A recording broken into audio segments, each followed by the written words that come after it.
Magandang umaga po kapamilya. Ito po si Father J-Boy at tayo na po at magkapet pandasal.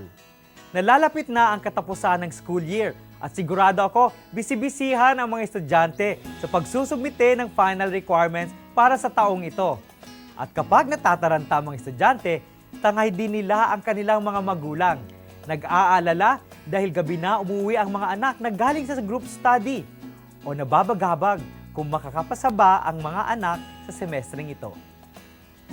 Sa gitna ng pagkataranta, pinapaalala ng mga dumaan na sa disiplina ng pag-aaral na magnakaw ng konting sandali para umidlip upang pahingahin ang ating mga katawan. Ngunit ang pinakamahalaga ang pagbabawas ng stress na hindi nakakatulong sa atin. Alamin kung kailan ka may magagawa at kung kailan ka wala. Halimbawa, nag-aalala ka kung makakarating ka sa tamang oras sa klase. Sasakay ka ng jeep, bus o tren. Ngunit may magagawa ka ba kung nasa sasakyan ka na? Wala. May magagawa ka kung makababa ka na. Pwede kang tumakbo. Kailangan magaling kang dumiskarte sa buhay.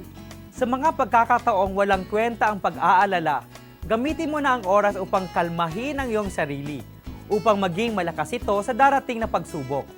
Ang mga oras ng paghihintay sa loob ng sasakyan ay maaaring gamitin upang humingi ng giya sa Panginoon.